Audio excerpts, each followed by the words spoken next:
Welcome back to the news today. To many, Israel appears to be rushing toward full-scale international isolation. Whether this is in fact the case is a matter of much debate inside the country and outside it. But in a world where perception sometimes overshadows reality, Israeli foreign policy mavens are being forced to think of new ways to improve Israel's image, as the News Today's diplomatic correspondent Eli Hochenberg explains. In times when Israel is moving faster than wanted towards diplomatic isolation, the foreign affairs establishment is forced to think of creative ways to strengthen its international position. Luckily, the journey of the small Jewish state, from austerity to a leading developed country in only a short few decades, has created a vast reservoir of knowledge and know-how in many fields. Now, the mission is to employ Israel's expertise to make diplomatic gains. But what we should present to the world, what Israel is all about, things that we basically know, but others don't. Touching the hearts and minds of people all over the world is what we should be doing.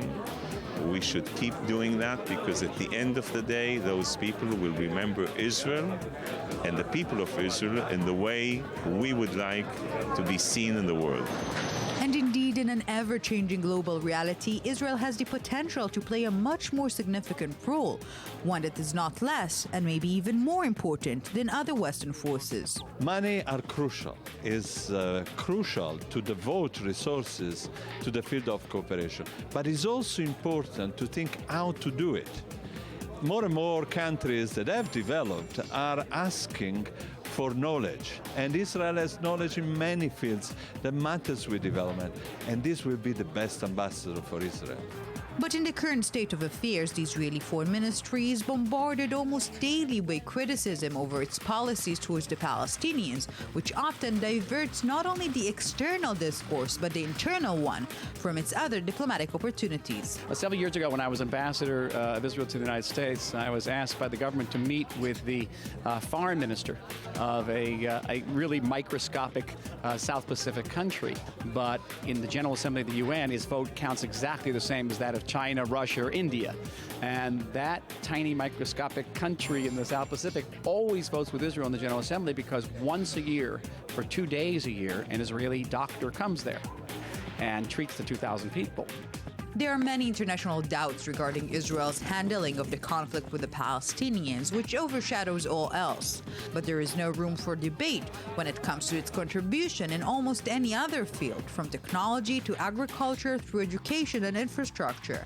And it's not only the international community which has to realize that, but also, and maybe first of all, Jerusalem itself, which is too often stuck in the perception that aspiring for a positive image is a lost cause. Believe me.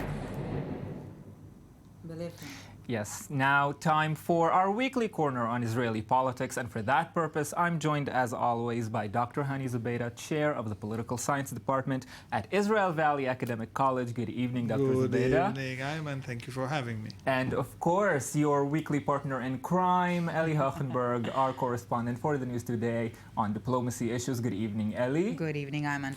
Well, Eli, I want to start with your report. It seems to me that there is a gap between the many initiatives Israel is involved with globally, which are supposed to uphold and support its image in the international community, and the way Israel is perceived, as we see in the media, by the international community. In fact, how do you explain this disparity? Well, this gap is enormous, no doubt about it, because whenever there's a crisis all over the world, the Israeli rescue team is the first to be sent to the ground. We see numerous Israeli doctors and volunteers all over the world assisting refugees, sometimes even from hostile countries. So the amount of aid from Israeli forces to other global entities is countless. But the thing is that, as you said, it doesn't help Israel's image in the diplomatic arena, and the discussion keeps on being on the Palestinian issue, and the Israeli Foreign Ministry does not succeed in diverting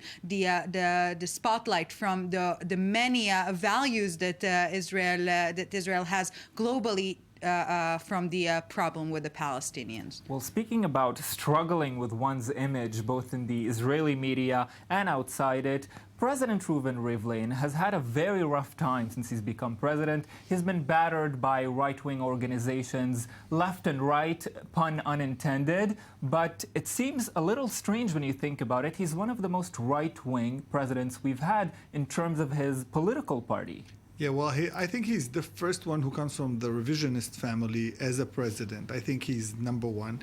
But I think the problem with Rubi Rivlin is that the president, Mr. President, is that both sides are trying to somehow annex parts of him or parts of his legacy, and that doesn't work well with the public, and that doesn't work well with the politicians. So what we see is while the left is trying to annex his kind of like very pro-peace, pro-Palestinian approach, the right is trying to annex the fact that he is a revisionist and he needs to come back home.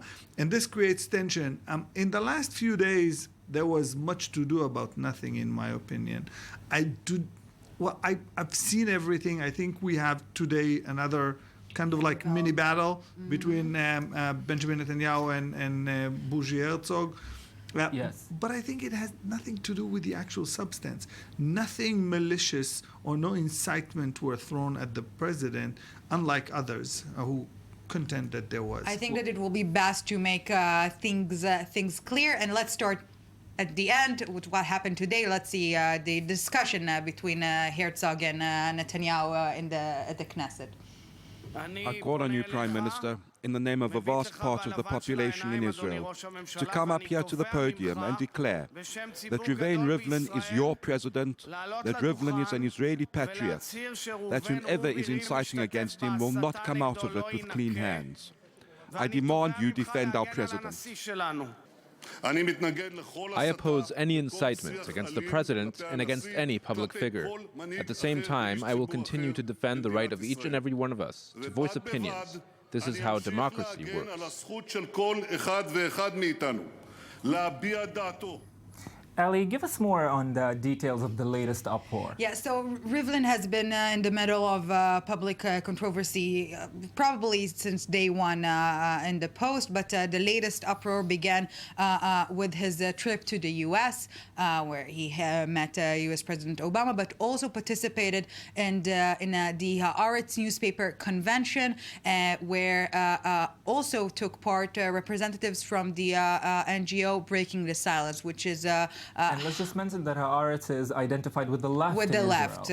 left, very identified with the left, and this organization is basically, in their minds, giving room for soldiers to reveal the atrocities that happened during their service, and this is something that the right-wing factions in Israel obviously highly object, and they called on Rivlin to cancel his participation in this convention due to the participation of Breaking the Silence representatives, and since he didn't do that, it all got a bit more intense with the very right-wing identified a new channel in Israel, Channel 20, which released a very controversial post on Facebook saying that Rivlin is not my president, he does not represent me. No, they didn't say he's not their president. Rivlin they is said not he my does president. not represent the entire people of the state of Israel. That's what they said.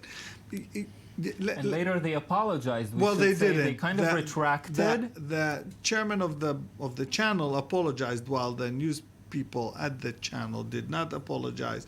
And there's a rift or tension between the chairman of the channel, Mordechai Sheklar, and the news reporter team on the channel. The problem was there are two things we need to separate between them. Whether the question is, was the way they kind of like used their wordings to criticize the president. It's considered incitement. Yeah, can it be considered incitement? The answer is, in my opinion, no, absolutely not. There was no incitement there. Would I choose a different way to criticize the president, the number one citizen of the state of Israel? The answer is absolutely yes.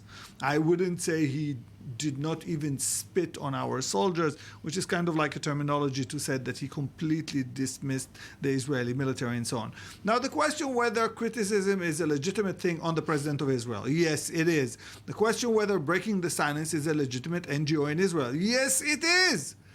Now, here comes the question. The number one president decided to get out of his comfort zone and get into the political arena and say some political things. This created a heated debate around him, which in the end yielded criticism. Well, speaking of the political arena, let's reconsider the Prime Minister's role in this. We know that he has, let's say, to say the least, complicated relationship with the Israeli President Rivlin. What part does he play in keeping the so-called incitement at bay? He's doing the thing that I think is the number one strategy for him: nothing. He's allowing the media people on the right to tear the president apart. He's allowing everybody to lash at the president and criticize him. It was well known. Benjamin Netanyahu did not want Reuven Rivlin to be the president of Israel, period. He went against him. When he saw the other options, or the option that the president might be somebody from the left, he retracted, and he somewhat, not completely, not fully, supported Reuven Rivlin. Reuven Rivlin became the president despite Benjamin Netanyahu. Right now, Benjamin Netanyahu is literally sitting on the fence and enjoying the spectacle. He is enjoying Ruby Rivlin being criticized harshly by the right. He's enjoying the fact that people on the left are protecting him because now he can say, I told you so. He's not one of us.